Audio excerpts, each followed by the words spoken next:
Hello to all the peddler-provoked, merchant-maddened, and retailer-resentful. Welcome to the beginning of a short series on advocacy, where I'm going to speak as the advocate for the multiple people involved in the transaction of a vehicle.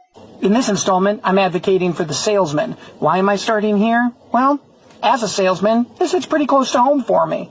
We're going to be talking a little bit about what it's like to be a salesman and why you as the customer should maybe consider being just a little nicer to them. But don't worry, customers, I'm advocating for you next time. Sales is a tough gig. I myself have done radio ad sales, cell phone sales, even worked in a call center. All of them are challenging. But the most challenging and most rewarding sales job I've ever had has definitely been selling cars. So from my own experience and the input of other car sales professionals, here is the top 10 things that car salesmen wish that you knew about car buying. Number 10, it's all math. This sounds a little condescending, but I promise you it's not meant to be, because we're not talking about simple 1 + 1 = 2 math here. We're talking about some pretty complicated concepts. But what every salesman wants you to understand is when we're showing you things in terms of your final pricing, we're actually showing you something that's a mathematical equation. And what you're trying to accomplish isn't always mathematically possible. Number 9. Vehicles are expensive, and good vehicles are more expensive. Customers are oftentimes surprised at the price of vehicles, which is simultaneously understandable and frustrating. I tell you, nothing worries a salesman more than when the sale is going great, then you show the customer their numbers, and their jaw hits the floor. The bigger the vehicle, the more powerful the engine, the more bells and whistles you want. All of this adds up to higher prices. If you want to keep it cheap, I get it, but you usually get what you pay for. I really like this car. Great, it costs this much. Good price. Do you have any with heated leather seats? Why, yes, over there. They cost this much. Well, why is that price so much higher? Well, because it has more features.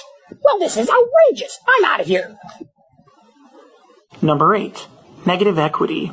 If you owe money on a vehicle that you're trying to trade in, odds are your new vehicle is not going to have a lower payment than your current one. That negative equity needs to go somewhere. So it either has to be paid off by you, or it's going to have to be paid off by your lender, who's just going to roll it into your new loan so that ultimately it's paid off by you. One way or another, you're going to have to pay off your old vehicle. So if you owe more money than that vehicle is worth, you can expect your next payment to be higher. Number 7, I do this job every day. Nobody likes someone else telling them how to do their job, so you can imagine how frustrating it can be for salespeople when customers who buy a car on average every 6 years tell them that they're not doing their job right when they do that job every single day. Sir, with your credit score, I think it'd be wise to get a cosigner. I don't need a cosigner. In my experience, sir, it's been a challenge to get an approval for people in your credit situation. Just do it. Okay. I'm back. So what's my monthly payment? Nothing, because you didn't get approved. But you people just don't know how to do your jobs. Number 6, the time. One of the biggest stress factors for customers is how much time they spend at the dealership. Personally, I've only ever had one deal last for less than an hour. That customer came in, loved the car, didn't haggle the price, and bought it for cash. That is basically the only way you're going to have a fast experience. Beyond that, it takes time to go through everything, and sometimes it's an all-day event. Sometimes it's even longer. And I promise you, the amount of time spent on it is just as stressful for us. Number 5, no two transactions are alike. Your experience from car to car, from purchase to purchase, from dealership to dealership is going to be a wholly unique experience. In fact, if you're my repeat customer, your second shopping experience isn't going to be just like your first one, though I do hope that they're equally pleasant. Number 4, salespeople are just doing their jobs. Customers often feel that if the salesman isn't agreeing to lower the price, that he's trying to rob them. But you know, it's just not true. Almost all sales is commission-based, and car sales is no exception. The lower the price, the less money they make, and no one would begrudge you for trying to make more money. Number 3, the hours. Car salespeople put in a ton of hours. They work overtime, they work on their days off, even a lot of major holidays. And they're usually doing it for free. So if a car salesperson spends a week with you and you don't buy from them, they're not getting that week back, and they're not getting paid for it either. Number 2, commission. Now, a lot of people think that commission is based off the total price of the vehicle, but that's not true.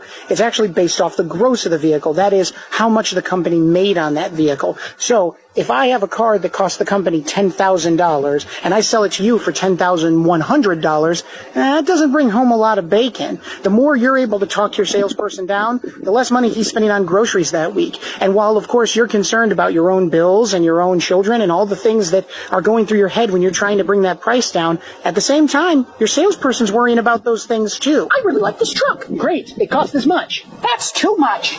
Well, how about this much? Still too high.